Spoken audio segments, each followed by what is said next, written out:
మిరియాల చారు ఎలా చేసుకోవాలో ఒకసారి చూద్దాం. మంచి టేస్ట్తో పచ్చిమిర్చి మిరియాల చారు ఘాటు పుల్లగా టేస్ట్ బాగుంటుంది. తయారు చేసుకునే విధానం చూద్దాం. సర్ది దగ్గు అన్నీ పోతుంది ఇది చేసుకొని తింటే. వర్షాకాలంలో మిరియాల చారు చేసుకొని తినాలి. ఒకసారి తయారు చేసుకునే విధానం చూద్దాం. మిరియాల చారు. Hi friends, welcome to our channel బదులాస్ కిచెన్ అండ్ బ్లాగ్స్.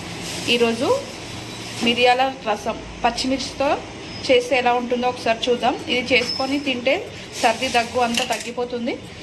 వర్షాకాలంలో మిరియాల చారు కంపల్సరిగా ఒకసారైనా తినాలి.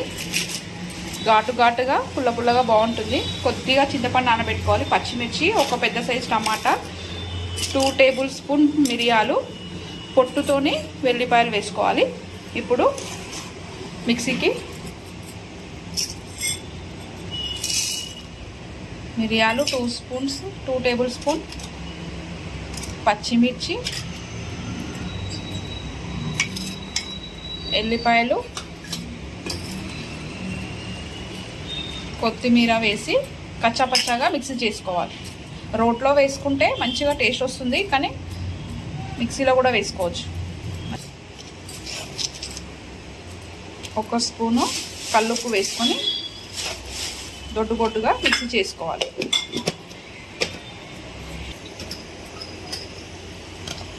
ఇప్పుడు కచ్చపచ్చగా దంచుకున్నాం కదా, ఇలా దంచుకోవాలి పేస్ట్ని. పచ్చిమిర్చి మిరియాల పేస్ట్ మంచి టేస్ట్ వస్తుంది. మిరియాల ఘాటు కూడా బాగా వస్తుంది. ఇప్పుడు ఒక చిన్న బగోన పెట్టుకొని అందులో ఆయిల్ వేసుకోవాలి.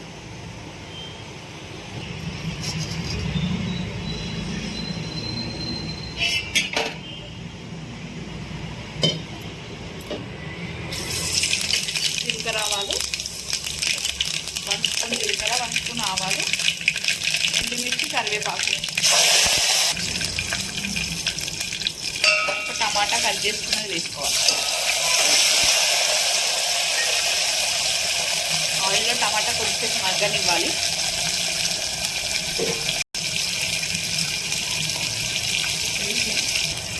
టమాటా మగ్గిపోయింది కదా, ఇప్పుడు ముందుగా చేసుకున్న పేస్ట్ వేసుకోవాలి. పచ్చిమిర్చి, మిరియాలు, ఎల్లిపాయలు వేసుకొని పేస్ట్ చేసుకున్నది వేసుకోవాలి. ఇది ఆయిల్లో కొద్దిసేపు మగ్గనివ్వాలి.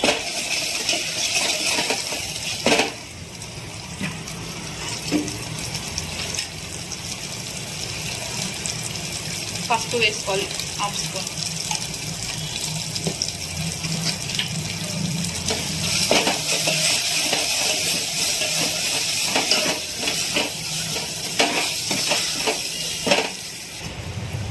చింతపండు రసం వేసుకోవాలి.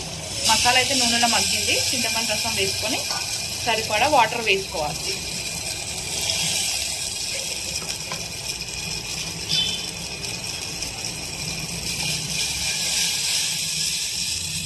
ఇందాక ఉప్పు కూడా వేసుకున్నాం కదా, ఇంకా కొంచెం సాల్ట్ వేసుకుంటే